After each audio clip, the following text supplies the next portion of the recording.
Hello everyone, GeneralApple here with the House in Fata Morgana playthrough part 3. Now, I have been said I'll be more consistent, but it's been a week. I'll try to go 2 times a week from now on, because this game is honestly incredible. I've been thinking about it a lot whenever I wasn't playing, so I'm so glad to record this, because we stopped at a pretty tense point last time. But yeah, the game just seems to be incredible, the atmosphere is amazing, and I cannot wait to continue, so let's just go right where we stopped last time.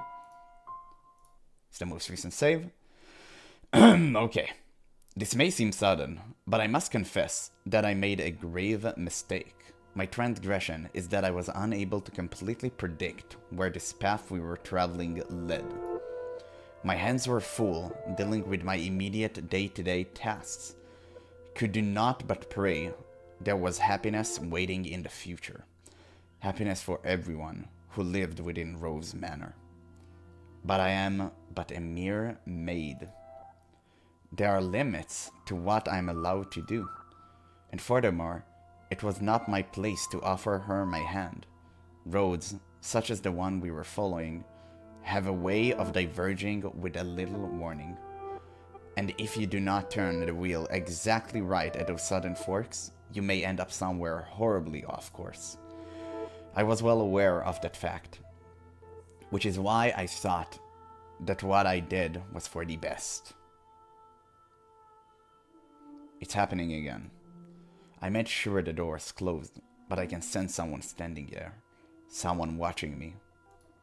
Footsteps. They're looking down at me? I want to open my eyes, but I can't do it.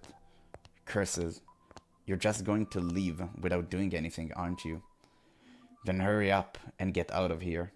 Free me from this torture.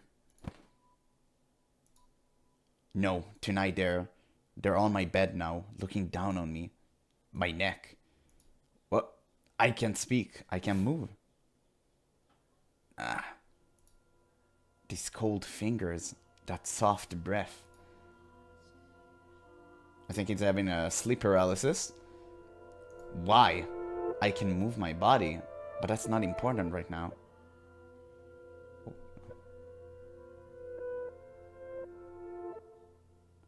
The white-haired girl. The smell of roses. The scent of a world far removed from ours. He made to gasp at the sight before him, only to realize he could not. The pressure of her cold fingertips wrapped around his throat robbed him almost entirely of the ability to breathe. Why? Silently mouthed the world. For that moment, at least, her melancholic ruby eyes were focused wholly on the flaxen-haired young man. In them glowed a faint flicker of willpower and a continuously burning agitation that roused her to action. I told you to stop being so kind to me. Why? It will all be over soon. Please don't make any noise. Why? To put an end to this family. You are my only... Why? What? Upon hearing Mel's word, the strength drained from her slender finger. He had not been questioning why she would do such a thing. There was, of course, a trace of a bewilderment visible in his eyes. But he did not shout, nor did he tremble in fear. He instead expressed concern for the young woman who looked like a cornered rabbit. Oh my god, I'm reading this way too fast. I'm not shaking. You are, I can see it. So she tried to kill him? As he slowly regained his breath, Mel's voice too grew clearer. Conversely, the red-eyed girl grew progressively more faint and raspy. You're not doing this because you genuinely want to. There is some other reason. This is what I desire. Have you been to my room before? You have. I'm sorry. Well, I'll be damned. Tell me, why are you shaking? You're not putting any pressure on my neck. Why haven't you run? Because I cannot fathom why would you do this, so I'm not afraid. Do you hate me so deeply you want me dead? Do you despise me to the point you will be willing to take my life with your own hands? No. No, I don't. See, like I said, there's another reason. If it isn't because you detest me, then tell me, why is it? I'm sorry, I will leave your room now. I will do my best not to bother you any further, so please forget anything ever happened. Do you think I'm just going to let you say, just going to say okay and let you go? Yeah, that's kinda odd. Why can't you tell me the reason? I'm sorry. Alright, then I'll try and guess. What? It has something to do with your lineage. You're troubled by it somehow, am I right? Yeah, he's onto something. I thought so. How do you know about that? The priest at the church told me he had seen you before. He also told me a little about your origin. But that's all I know. The only difference between us is social rank. I don't know what would cause you to do this. Please tell me who you really are.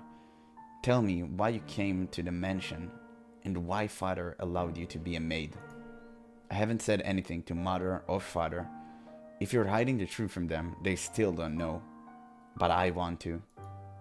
I won't get mad at you or have you punished. I'll even swear to God if you like. I want to be the prince who whisks you away. I want to be like the prince who rescued a girl from the dark mansion and showed her the world.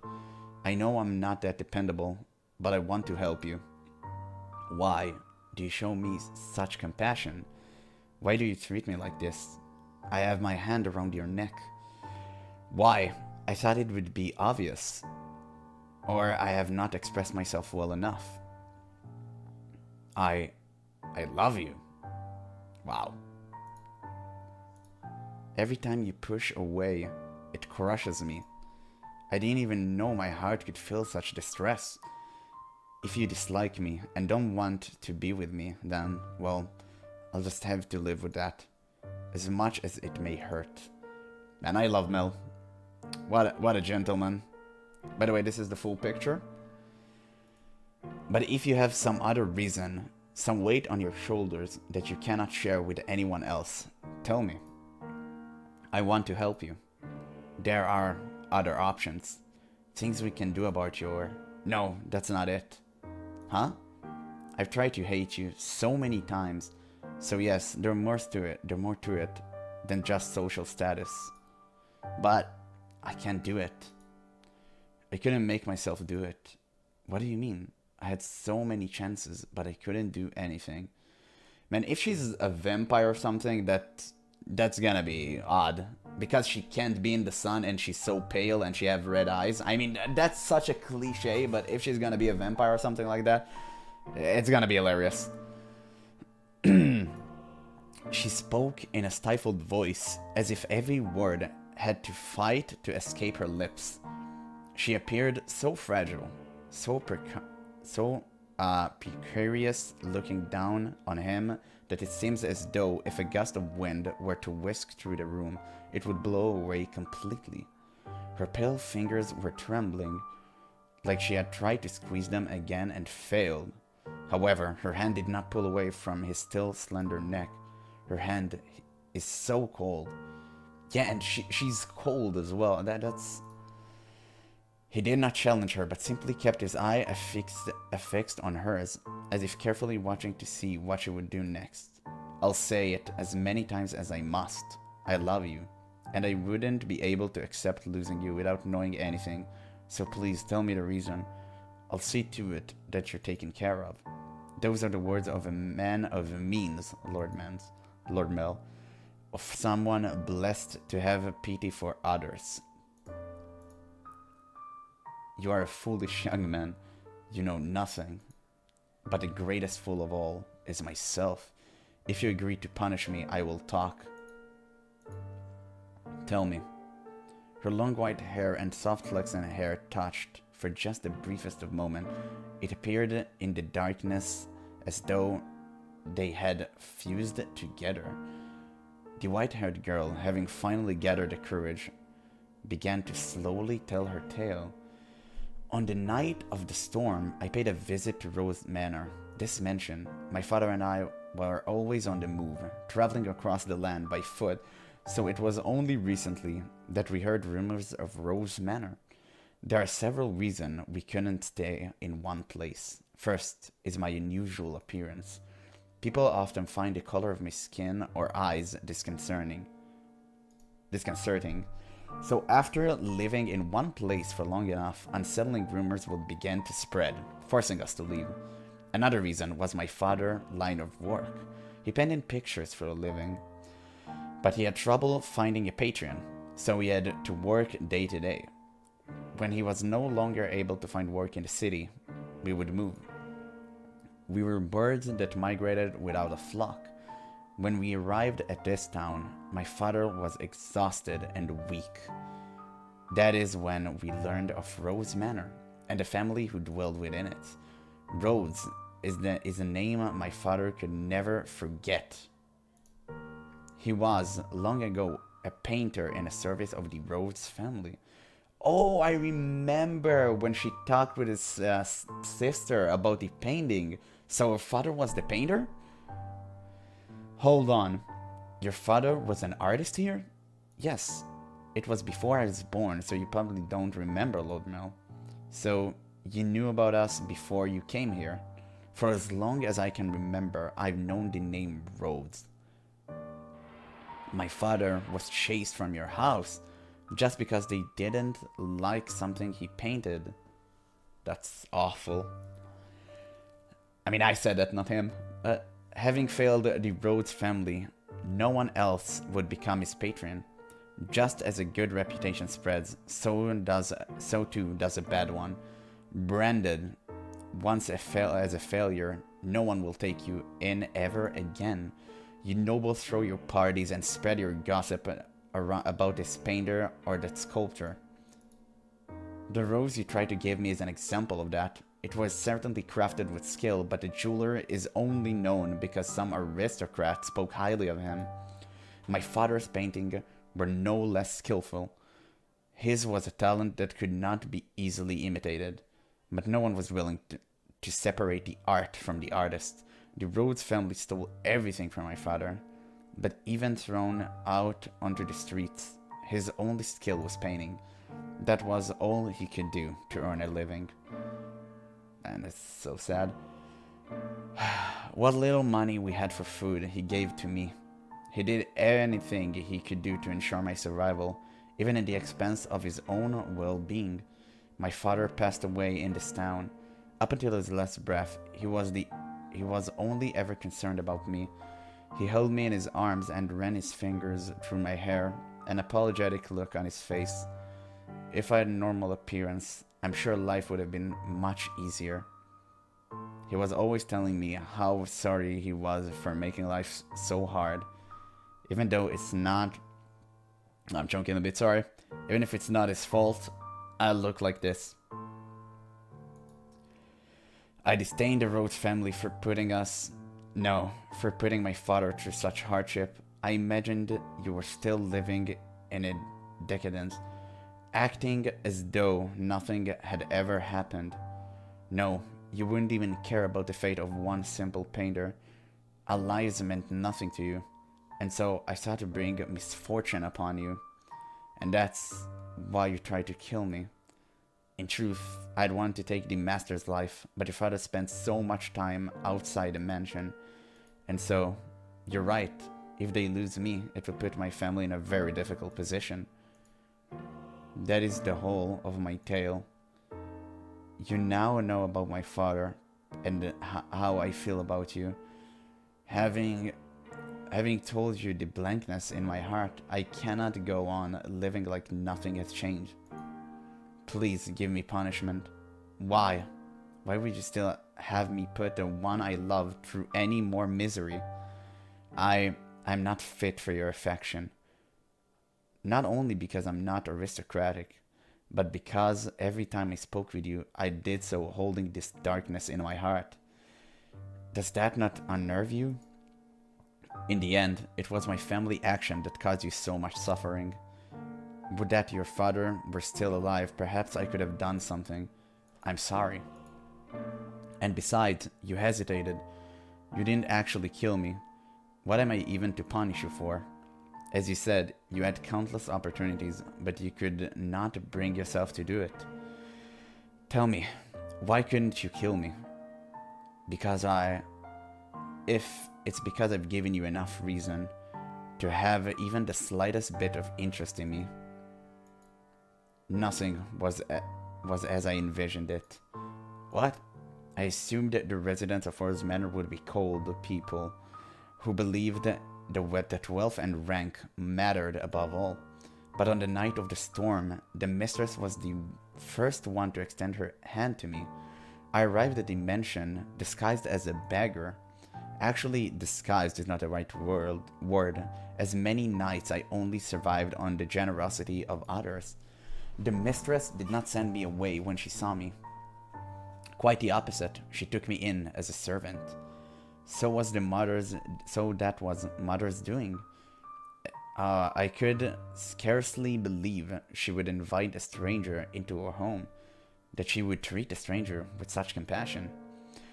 I thought perhaps she knew who my father was, but I had never met any of you before, so she must simply be that kind-hearted a woman.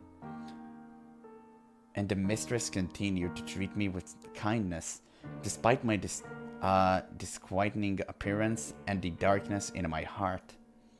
In time, I began to grow less and less sure of myself.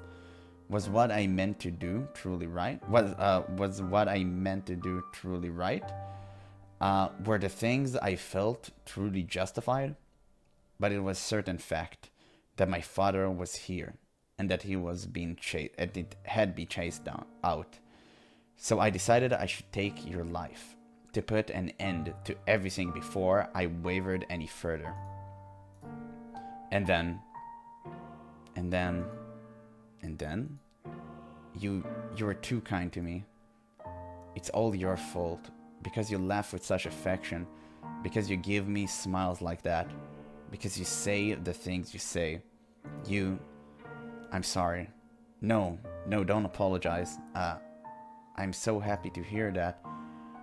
Despite the unusual circumstances, please don't say you want to leave. Please don't ask me to punish you. I couldn't do anything for your father, but at least allow me to do something for the daughter he cared for so dearly. You are far too kind-hearted. I'll be happier with you around. You can become a real aristocrat. Huh? There are families that will be willing to adopt you, especially knowing it will bring them ties to the Rhodes family in the near future. Are you saying, as long as you're okay with that, of course? I don't understand. How could you possibly say that? I have my hand around your neck, even as we speak. It seems reasonable enough to me. I am desperately looking for some way to not have to lose you. But I couldn't. I don't know any etiquette or social custom. How could I? You can learn all that. You're pretty and naturally graceful. You'll do just fine. You're such an aristocrat, Lord Mill. What? The way you can come up with a compliment so easily. Only for you. Nelly says my poetry has much charm as a distraction. Okay, pull you. I don't understand theater. It puts me to sleep. You laughed. Thank goodness. Huh. Keep smiling. You don't have to stop. A smile on your face is a smile on mine. No matter how deep the darkness had taken root in your heart, it can always be removed. I believe people are capable of forging their own future. What do you say we go to the theater sometime? I promise I won't sleep through it. At the private theater, we can get seats at the far end of the second floor, so we don't have to stand. They would be pretty lavish seats, and it would give you a chance to experience the noble life. But please don't be shy. I can have clothes prepared for you. I'll ask one of the maids who can keep a secret. Say, The one with the black hair. She's the she kind of scares me though. I don't know what I'm supposed to say. How could you? Show such compassion for me. I tried to inflict harm upon you. Am I allowed to feel such joy? For every day you've suffered, a day of happiness. What a beautiful sentence. Holy, what a beautiful sentence. That is how it has to be. So stand by my side. I softly whispered the girl's name. For several long moments, her lips trembled in trepidation, but in time, she squeezed them together and made a smile. He wrapped his arms around her unbelievably slender, frail frame, holding her tight in an affectionate embrace. Mel approached me the next day. He explained to me the course of events and then asked me to dress her up more beautifully than any other noble girl had ever been. She was already a very pretty girl, so even without much effort on my part, simply putting her in a dress, she radiated beauty. I was quite partial to a smile, so I agreed to help, thinking that if it would lead to their happiness, I could not ask for anything more. I never anticipated what would happen next, though. Perhaps my hopes were unreasonable after all. Now, Nelly, you love the theater, so don't look so cross.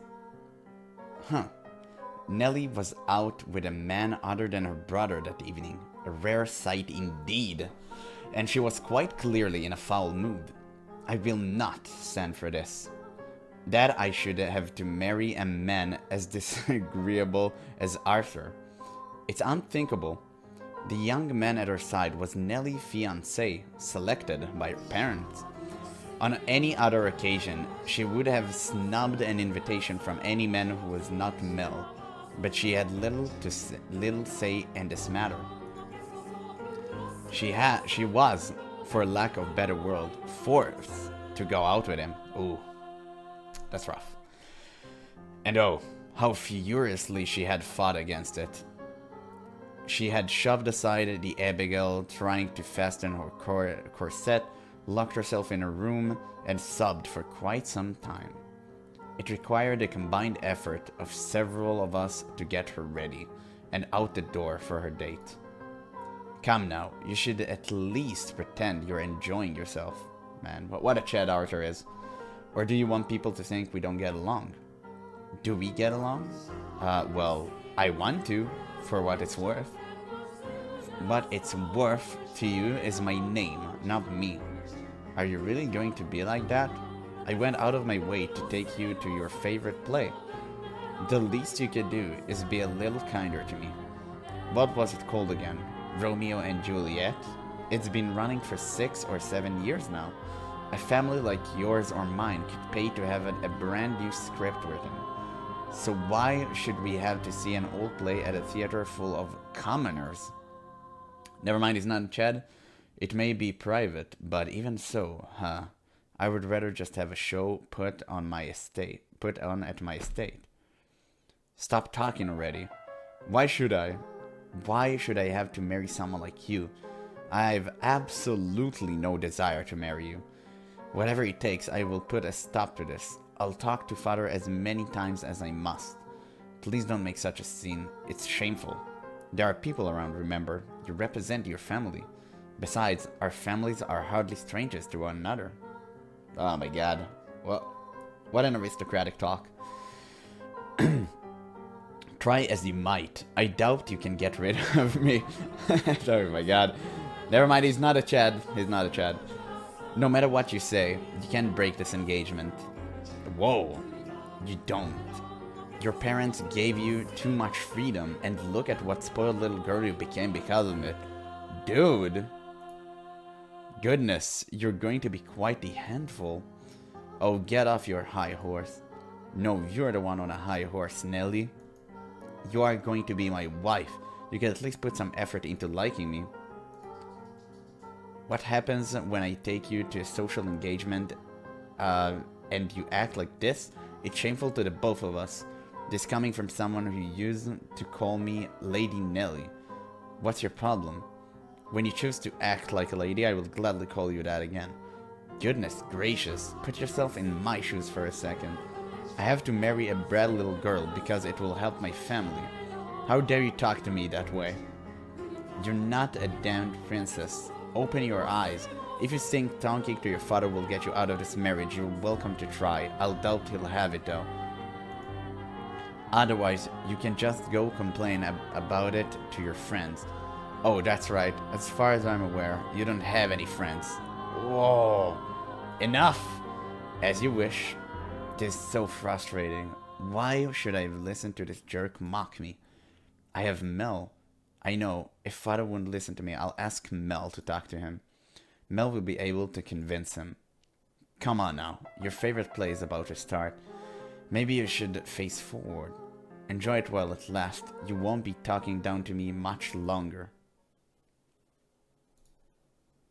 What? Huh? Is that?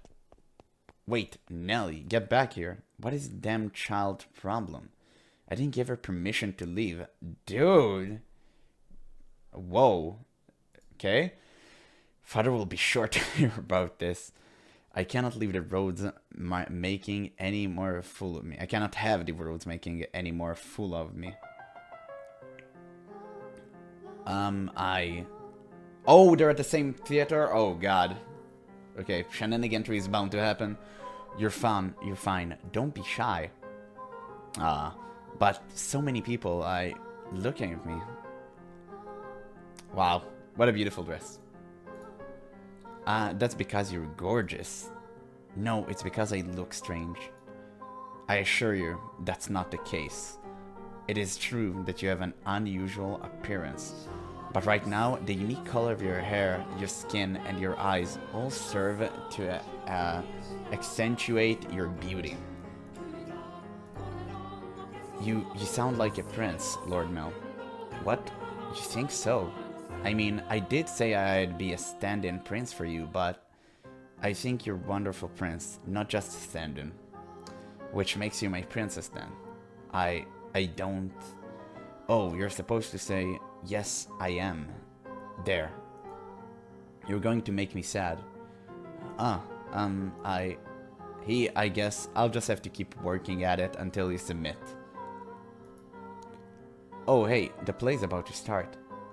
What am I supposed to be doing? Nothing in particular. Just sit back and enjoy the show. Oh, but there's one thing. Yes? If I start dozing off, could you maybe wake me up? Huh?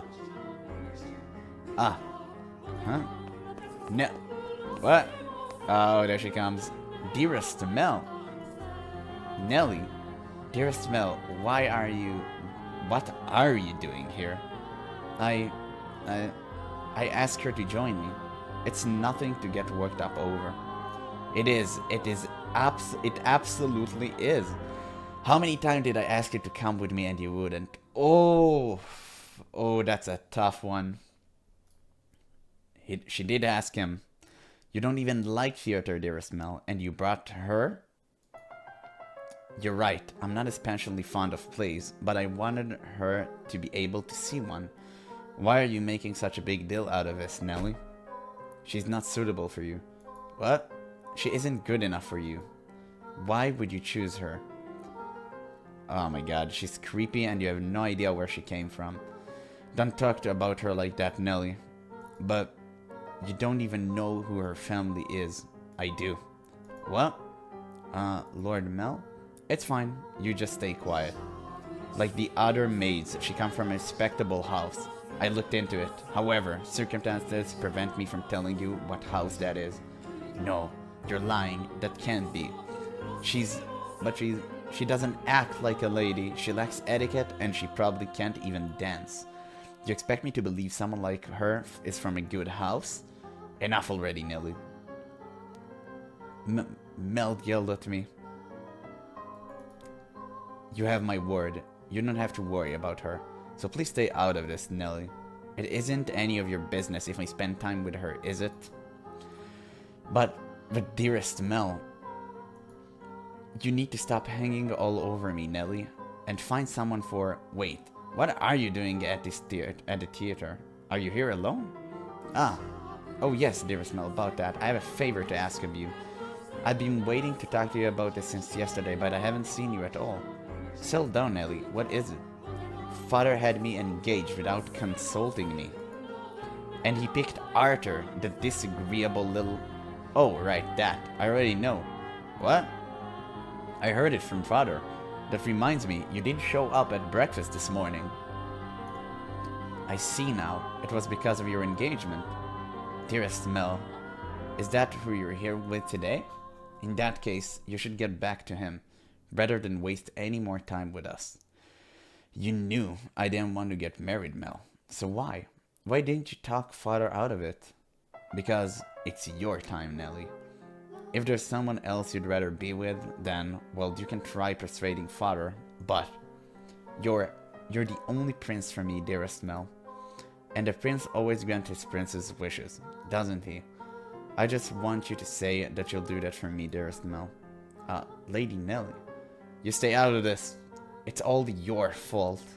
It's all because you showed up and played your little tricks on him. I warned you about this rat, dearest Mel. She is not suitable for... I told you I had enough already. Oh my god! No way you actually slapped her. How much longer are you going to continue acting like a child?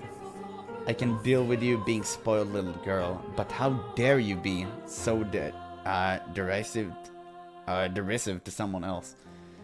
Mel hit me. Lord Mel. Go on, the show about to start. People are giving us dirty looks. Return to your betrothed now. I will apologize to him afterwards as well. You said you will always be by my side. That you'll always be my prince. The time for make-believe is past, Nelly. No, I refuse to believe it. I will not have it. Nelly! My goodness, that girl. Are you not going to go after her, Lord Mel? No, just let her go. The only place she even has to go is home. I just wish she'd start acting a little more like an adult. I imagine Lady simply... She what? No, it just wasn't my intention to get between you. Don't blame yourself. It's not your fault we had an argument. But you two are so close. Well, yeah, we're siblings. So we're close, but nothing more. I do care about Nelly, and I enjoy spending time with her. But she's my sister, nothing more. Anyway, sorry for making such a scene. No, I imagine she left her betrothed behind without saying anything, so I'm going to apologize to him. We have to keep up appearances. Stay here. I'll be right back. Very well. Master, what are your thoughts on the tale so far? Which of the siblings do you think in the right? Master, the brother, or the sister? Oh my, I apologize for the abrupt question. Did I startle you? What do I think? Yes, I believe Mel was probably right. He was also surely happier than her. As Mel had anticipated, Nelly fled from the theater, leaving her fiancé behind. She forced her way into a carriage stopped outside, probably one called for a different nobleman, and ordered it to take her home. Mel's assumption was correct. The only place she had to return was the mansion. The sun was beginning to set, and as a young lady she could not simply go wandering through town alone. Nor did she have any acquaintances to take her in. Her world was, in essence, composed of two elements, her brother and the Rose Garden. They were the light of her life at Rose Manor. She lived a very isolated existence. Nelly, nah. When she escaped back home, Nelly went straight to her room, locked the door, and began sobbing. The waves of her sorrows came crashing effortlessly over the levee. Tears streamed through the cracked walls of the dams blocking her tear ducts. Why won't you help me, Mel? Why won't you take my side? The decor in the room appeared blurry through her damp eyes. Memories of the day she had it redecorated played back in her mind with crystal clarity. She told me she had no feelings for you. That liar, that liar. She let her emotion run wild, breaking glass craftwork, silver plates designed by famous foreign artisans, flower vases, all sort of things. It was as though a beast had been set loose in her bait chamber. The vase she tossed shattered against a painting hanging on the wall, spraying water, porcelain, and roses in every direction. It was the portrait she adored so dearly, of her and her brother. And in what appeared to her like metaphor for her life, the frame fell off its mounting and came crashing to the floor. Nellie darted over and scooped it up. The frame had broken, but the painting inside was unharmed. The two smiling children were still the very image of happiness, inseparable siblings gently holding one another's hand. My prince is no more, though she in her present state of mind, that image of happiness brought her nothing but misery. And the worse she felt, the more frustrated she grew at the smiling girl, and kind of boy of her past. The princess is no more either. You're not a princess anymore, Nellie. Some other woman has taken your place. I trusted you, Mel. I believed you would always be there for me. This painting is nothing but a lie. Oh man, this is actually really sad. That's not the real Mel. That's not the real me. It's all a big fat lie. A lie. I wish this painting never existed. That it was never made. That I never had a brother. This painting. In a fit of emotional distress, she scratched feverishly at the painting she once considered precious. She put more force into her fingers than she or perhaps anyone might have imagined she could. Flakes of paint began falling off the canvas, and in time, she noticed something peculiar. Huh? What? Is this writing? Something hidden beneath the paint? Just a little more. A date? Why would that be hidden? What could it be for? Completed? Completed May 1587. 1587. She read aloud the faded, scratched up handwriting. After staring blankly at the text for some time, the color in her face began to drain. What is this? How could it have been painted 16 years ago? I wasn't even born yet, and Mel would have been just a baby. What? Oh my god. Okay. Is this not me? Is this not Mel? There's still more writing.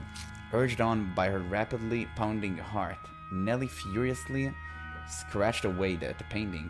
Even as her clean pink fingernail were soiled with fragments of paint and blood, she did not stop. She was so overwhelmed by interpretation that she could not stop. She had a horrible premonition that something was about to happen, something indescribable, incomprehensible. This is how I envision your son and our unborn daughter might look several years from now. Whoa. This is how I envision your son and our unborn daughter might. Okay, so our unborn daughter, your son. So, is the father or the mother the painter? Your son and our unborn daughter. Wait, your son? So they're not siblings? Oh my god, so this was a painting of the future? Then it is really me and Mel, is of me and Mel. So use your head, stupid. No, use your head, stupid. I'm only 14. 16 years ago, I wouldn't have even been inside Mother. Oh, that's true. But then who is this? Who is that holding Mel's hand? Who is that with my brother? More. Would this be more? Oh, found it. There's more writing. I have to know what this is. Calm down, Nellie. It is nothing to get worked up over. I'm sure it's nothing. Calm down and read. There's nothing to worry about. If If our unborn child... This is what the writing on the painting said. If our unborn child does not have your hair color, then you will probably not be able to take her in as your own. I will be punished and my life made miserable. And so I pray that this child might have flaxen hair. Oh my god, what a twist. Though it is a sin to wish she has in her trace of me, I do hope it is a girl. What am I reading? I don't get it. Someone tell me, what does this mean? A painting for 16 years ago. Hair color. Sin. I do hope it is a girl.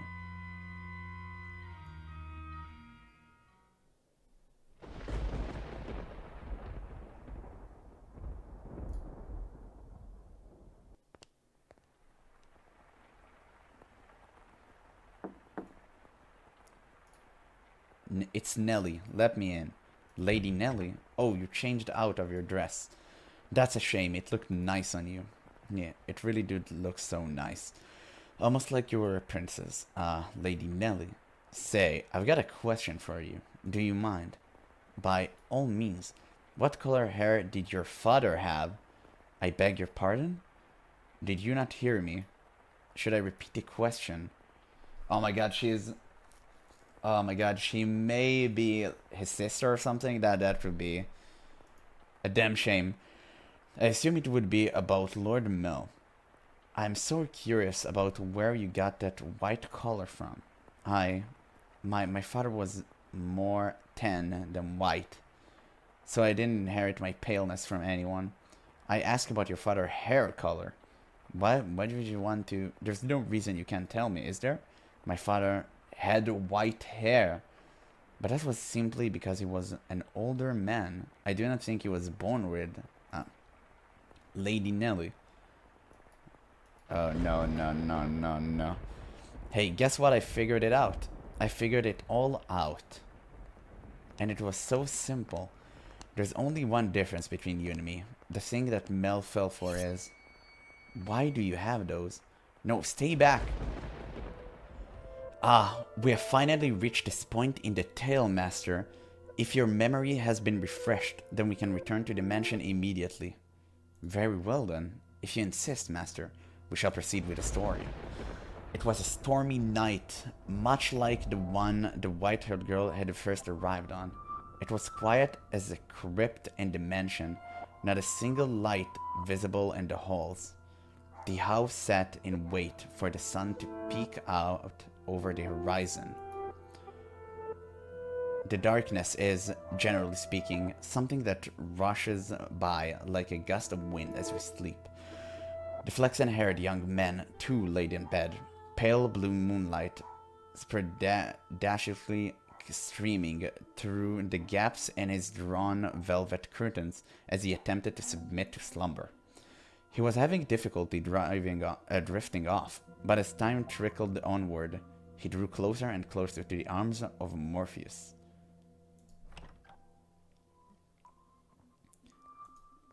Suddenly, he sensed a presence in the room, much like the one from those nights some weeks earlier. Is someone there? Answer me. A slender feminine finger pressed gently against his lips. There was no hostility in the motion, but rather a great deal of affection. The silhouette faintly visible in the darkened room was the same as that night. A flash of lightning shone through the drawn curtains, illuminating her beautiful white hair. Several silky locks spilled over her shoulders and brushed against Mel's cheeks. A couple soft puffs of air tickled his face, as though she were silently laughing. He assumed her finger, held against his lips, was her way of telling him to stay quiet. She began to slowly, delicately trace the outline of his mouth, moving down as his cheek and along his jawline as if over porcelain. You're rather forward than I remember. Well, I suppose you were white. You were quite darling. This isn't the first time you've sneaked into my bedchamber. The boy said in an attempt to conceal his surprise. Do you remember the night she came to the exact revenge on him for her father? Indeed, she had proven herself to be a rather bold girl once already. It's dark. I can't see you very well. Why don't I light a lamp, or perhaps we could open the... Before he could finish, the white-haired girl sealed her lips with her own. In the near total darkness of his bedchamber, the two shadows appeared as one. They remained that way for several minutes. Their kiss was innocent, no more than a pressing along together of two pair of lips. And at the same time, the white-haired girl lovingly ran her fingertips across his skin. When their lips separated, Mel gasped for air. It seems he had been holding his breath. Silently embarrassed at himself, he said, "Oh my God! Jesus Christ, dearest Mel. Oh my God, I knew it. She cut her hair. I heard the scissors, man. Oh my God."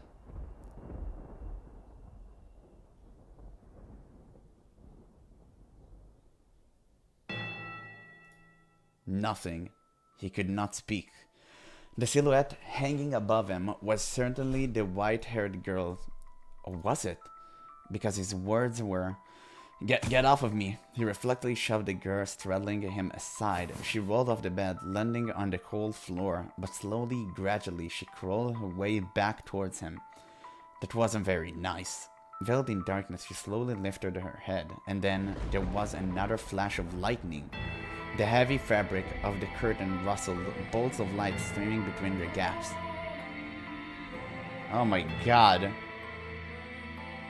Reflexen irises glimmered, though in the bluish-white light they took on a twinge of almost golden glow. No need to be so rough. This isn't the first time she's visited your bedchamber. Is it, Mel? Or perhaps I did not kiss you the same way. Tell me, how does she run her fingers across your skin? What does she do when she nuzzles up to you?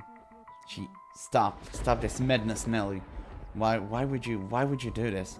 Because you like white hair, don't you, Mel? You like white hair, which is why you fell for her, isn't it? So, if I have white hair, then you fall for me too. Then I can be your princess again, dearest Mel. No, what are you even talking about? You could not escape from her. From his sister's piercing gaze. My God, this is giga creepy. What happened? How could she? Question crashed into the young man's mind like waves in a stormy sea. But none of them found answers. They simply caused him further perplexity. Your hair. What happened to your hair? How did you get it that color? Oh, this? Yeah. Oh my God. You like my wig? But as soon as the word left her mouth, Mel was in motion, propelled by pure instinct. He clenched Nellie's shoulders tight enough to dig his finger into her flesh. You're hurting me, Mel. What did you do to her? Tell me, what did you do to her? I made her leave. It was a perfectly reasonable decision. She was obviously not novelty, and thus hardly fit to be a part of this household. But there's no need to worry, Mel. I'm here to take her place. You sound like a mad woman. It doesn't matter if she was of noble blood or not. She promised she would stay by my side. So how could you do that to her? I promised you that long before she did, and I love you far more than she did, Mel. Have you lost your mind? You're not making any sense. Where is she now? What is she doing? It's always her with you. What more could you want from me? Tell me, what does she have that I don't? What do I have to get you focused on me and only me? We're siblings. Don't you understand what you're doing? Oh, I understand it quite well. Far better than you do, dearest Mel. I even know that the former queen was executed. The former queen was executed for it. But if we don't get caught, there's no problem. Nellie, are you saying you always felt this way about me? Oh my, you didn't notice, dearest Mel? Truly are a dense one. I guess romance just isn't your strong suit. But you've noticed now, haven't you? You know exactly how I feel about you, right? Quit it. Enough. Don't say anything else. Stop having these insane feelings for me. It's disgusting. What are you laughing about? Poor Mel. Content in your complete ignorance, alright, I'll tell you everything. Mel, you can only love blood-related woman. Huh? His cackling sister appeared to him like some kind of an inhuman life form. Her action and incomprehensible exclamation slowly drained him of his strength. What kind of deranged nonsense is this? I love her. She's your sister, Mel. Oh god, I knew it. Very funny. How far out of your mind have you gone, Nelly? Poor Mel. Do you honestly know nothing? Say that her father was a painter. He painted pictures for a living. What of it? For a time, her father painted for our family. You've seen the picture before, dearest Mel. The one hanging in my room of the two of us. That was painted by your father. He did a good job, didn't he? I kept asking and asking until you finally agreed to hold my hand. And how did you feel about that? You were rather embarrassed, weren't you? Do you remember that day, dearest Mel? You couldn't possibly remember it. But there's a chance you might remember this. Before we moved to this mansion, we had a painter with white hair. I don't remember any such thing. He was, long ago, a painter in service of the Rhodes family. But that painter did something very bad, and because of that, he could not remain part of our household. Do you know what he did, Mel? He lay with Mother. My father was chased from your house. If the child had been born with flaxen hair, then the painter would not have been thrown out. The baby would have been accepted as part of the family. So this is why the mother helped her. Because she remembered her white hair and she knows she is her daughter. That is crazy. But that wasn't how it turned out. The child had white hair. She didn't look at all like she carried the Rhodes family blood. But see, Mother had me. That I am here is all the proof you need. The girl born 16 ago didn't have flaxen hair. Up until his last breath, he was only concerned about me. He held me in his arms and ran his hands through my hair, an apologetic look on his face. You're talking about total nonsense. What? You're talking total nonsense. What proof do you have? If you want to see it, I'll gladly show you. The artist left a message in the painting in my room. Tell me, am I truly wrong? What did the girl tell you? You're lying. What part of it is a lie, Mel? Everything... Everything I'm telling you is the truth. Why don't you go ask Mother? I'm sure she will throw in quite a fit. Mother wouldn't. The mistress did not send me away when she saw me. Quite the opposite. She took me as a servant. Yeah, exactly. It never made sense to me. Why would she hire a maid she knew nothing about? Someone who just showed up at the door one day. And when I asked Mother to make her my maid, she stubbornly refused. From a good house? Don't make me laugh. If she were really novelty, she would have given us her name. She would have given us her name. But Mother was so desperate to cover up her mistake. That doesn't make any sense. I don't believe you. You're saying it couldn't possibly be true. Wouldn't it be nice if you could bury your head in the sand? But Mel, feigning ignorance is a sin. No, I refuse to believe it. Not a chance in hell. You just don't understand anything. How I feel, how much I've suffered. Do you have any idea how long I loved you? Knowing that you would never accept my affection. But then, fancy that, you fell in love with your half-sister. Then I should qualify for your love too, shouldn't I, Mel? Stop it. Enough. Shut your mouth. Not a word. I don't believe any of this. Mel. I know you never loved me. You'll never love me, but I know there's nowhere for me to run. Say, when we were kids, was that really me? Was I really by your side, Mel? If that painting tells the whole story, I was never once did I get to be your princess. Not even once.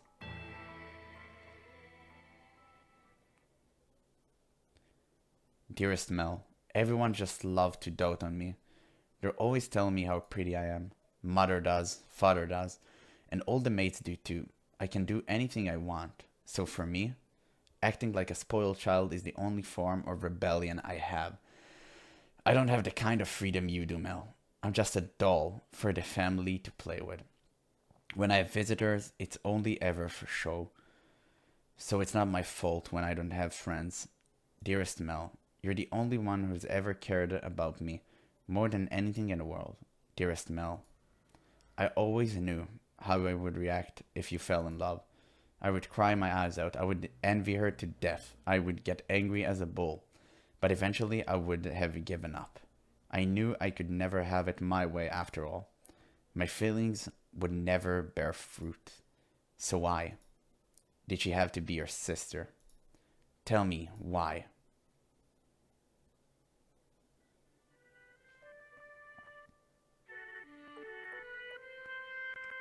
Oh, dearest Mel, here you are again reading such hard books.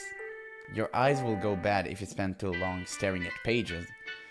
I'll be fine, Nelly. It's not like I'm reading 24 hours a day. No, that's not good enough. If your eyes go bad, dearest Mel, you won't be able to see me anymore. Ah, you worry too much. I can see you fine and well, my princess. Your hair glimmering in the sun and your beautiful smile. I can see you as clear as day, and that will never change. Plus, the skies are clear today, so you're even more radiant than usual. You know, this is my favorite season. Winter's cold and there's so much rain, I can't stand it. But it gets closer to my birthday, the clouds go away, and I just adore the sun. Ah yes, it's almost your birthday, isn't it? Have you decided what you're going to ask father for? Not yet. I want pretty dolls and shoes with sparkling gems.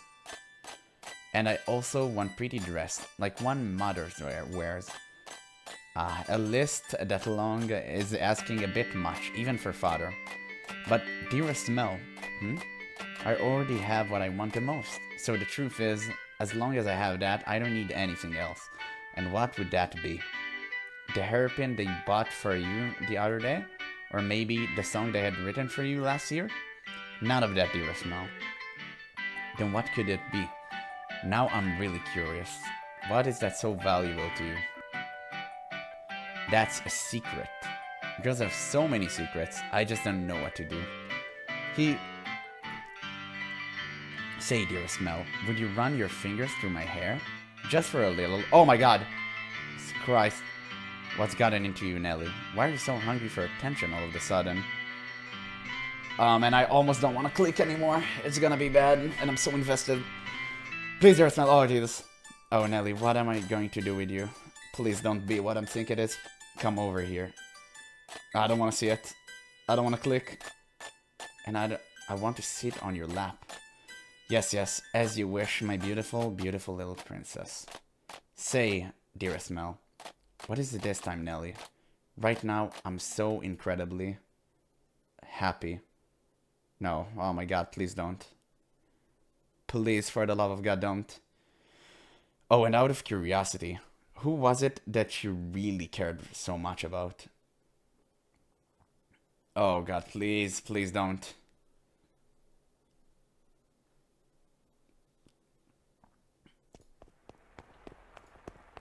In a fevered frenzy, Mel fled from the mansion. Even in early summer, the night was cold, and to make matters worse, raindrops pelted him from head to toe. But that caused him a little discomfort, for his far greater maelstrom of a pain rampaged within his breast. At night, the town took on a difficult appearance, not simply for lack of illumination, but the people active within as well. It was not a suitable place for a young aristocratic man to go wandering unattended. The darkness is not the only abode of devil, but of beggars, thieves, and criminals, and all manner of things undesirable. But despite that, he continued to run, knowing not where he was to head. He simply went where his feet took him, and where he had arrived was the church. Father, Father, God, God should be able to offer me counsel, to answer all my questions about that painting, about her, and about Nellie's feeling. Not her lies, but the truth. Please, open the door. Open the door. But as you might expect, the door was locked, and the priest showed no sign of responding to his call. The sound of the pouring rain drowned out everything else. His head dropped feebly. He looked like a helpless little calf who had wandered alone onto a dark, precarious mountain path with no end in sight. Why won't anyone tell me the truth? All I want is someone to tell me it's not true. Have I sinned? No, I didn't know anything. I didn't know. No, none of it is true. So I haven't done anything wrong. I'm not at fault, am I? Nevertheless, his sister claims, and her laughs continue to echo within his head. If he truly believed it to be false, he would have gone to look at the painting. That he could not was an indication that uncertainty had a stronger grip on him. Fragmented images of white-haired painter fluttered through the back of his mind, but he desperately shoved them aside. What good is the church? What good is theology? What good is God? Something moved near the boy. It stood immediately behind him and grasped at the light dressing gown. He had been consumed in his own world that he had not noticed the person's presence until they were close enough to touch him. What? Who are you? Standing there was a beggar drenched in tattered rags. He's still begging at the church. The hooded beggar tentatively extended his hand towards Mel, pleading for relief with sad, slender fingers. Were he a generous young man, Mel would have given the beggar something. Were he generous, of course. Lord, get your filthy hands off me. I don't have a damn thing to give you right now. Don't you dare touch me. Suddenly, the beggar's head turned upwards. My eyes catch the beggar's. Her hood fell back, revealing a hairless head. What? And a pair of red eyes gazing bitterly through with familiar distinctive glimmer at Mel. She immediately covered her face and turned to run. It can't be. The beggar... But you said yourself that they would not survive much longer. How could you be certain she was the same beggar? Wait for me. Perhaps as someone of such high social standing, all beggars appear the same to you? Or perhaps you wanted to believe that meager generosity made a difference, that he did something of value. I would not say it is wrong to think so. Wait for me. I chased after the fleeting girl. Though I shout her to stop, she continues to run. The rain is so heavy, I'm afraid I must lose her. I'm terrified, but I didn't do anything wrong, did I? I'm begging you, please stop. Just a want to talk. She comes to stop at the corner. Please do not go around this corner. It's you, isn't it? I'm sorry. Why are you apologizing? What I said back there was terrible, and for that I'm truly sorry. I didn't realize it was you. Please come back to me. If you're concerned about social status, I'll figure something out. And Nellie's getting married off soon enough. Ah yes, Nellie. Nellie did some horrible things to you. She lost her mind. She was talking nonsense. But don't worry, she'll be out of the picture soon enough. I'll make sure you're safe. Say something, please. Are you angry? You're angry, aren't you? I'm not angry at you. I'm not... Did you know everything? Did you come to our house aware of everything? Did you know? Did you? Tell me, please. The priest isn't around and everything Nellie says is a lie. You're the only one who can tell me it's not true. What are you? Our relationship. I don't understand what you're saying. I see. You don't know. You don't know. It's for the best. Nellie's the only one who knows and she'll be gone before long. Everything will be alright. Lord Mel, it will be alright. Let's go back. I'll make sure you never put in danger again. I'm begging you, stay with me. My appearance is no longer suitable to stand by your side. You saw how unsightly I am by the church, did you not? Hair can grow back. That's not a problem. Now I truly look the part of a hideous witch. But I am to blame. It was a sin for me to find happiness in your kindness. What are you talking about? My sin was falling in love with you. Not what happened to my father, nor how we spend our days. That's not a sin. There's no sin in that. We have our whole lives ahead of us, don't we? With enough time, the whole tragic mess will be behind us. Things will only get better from here. I'll be your prince, like the one who took the girl to see the outside world. So please, give me your hand. Come to me. Don't leave me all alone. I need you by my side. Please. I extend my hand around the corner. I sense her hesitating beyond the bend. I'm begging you.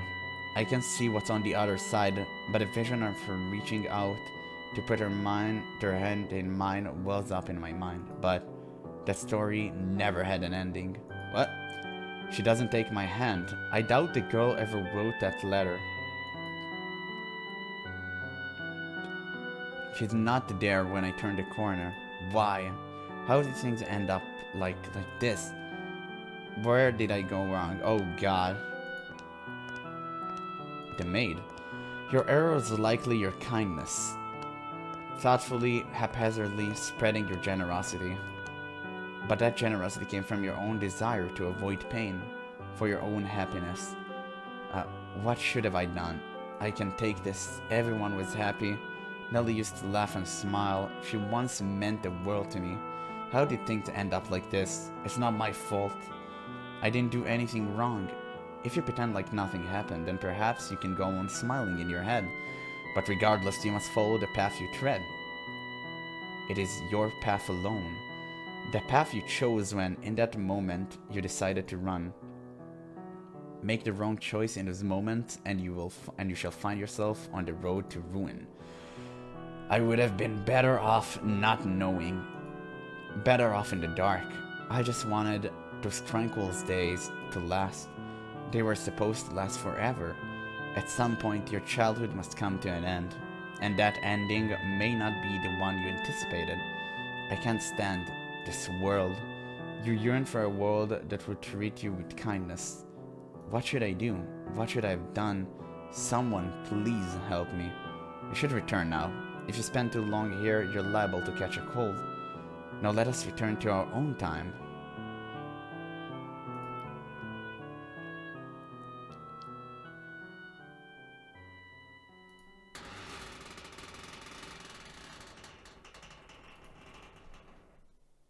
So we're back at the mansion where we started. Oh! Well, we got an achievement. Rose Manor, complete chapter 1. Well, this was long. The crestfallen young man had faded into the distance, and the decrepit double doors clacked shut. Through the shattered glass, you could see only the ruins of a garden, not a single rose growing within. You had evidently returned from the past. In the garden, weeds grew taller than people. You find it difficult to look at. A wolf howled in the distance. The child, the sea, the roses, and the white-haired girl were nowhere to be found. You and the maid who called you master were the only people present in the mansion. What happened to them next? Oh, master, you would know better than I. My, you cannot remember. It seems this is quite serious then. Worry not, my loyalty lies with you, master.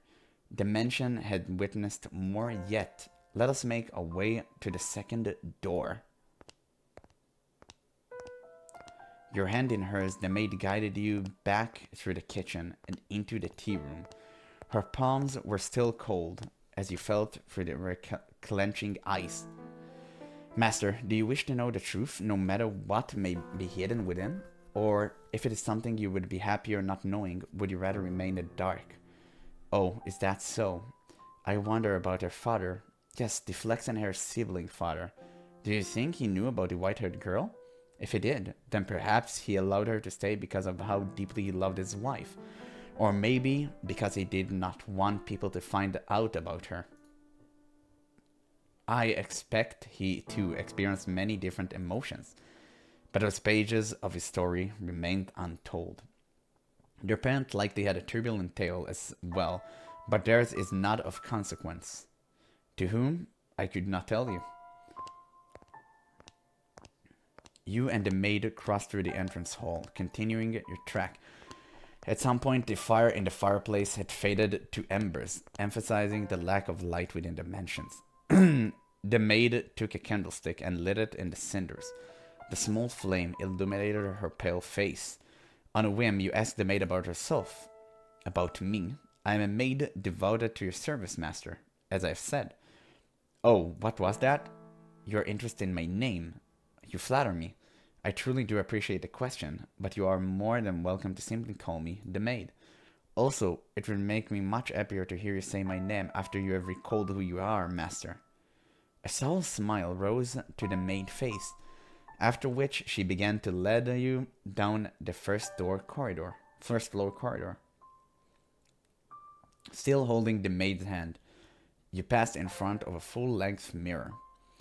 In it reflect the warm light of the candle, which disappeared out of the range shortly thereafter. Oh my, is something the matter? Did you come across something peculiar? The maid had not appeared in the mirror. Oh, though she was not the only one without a reflection.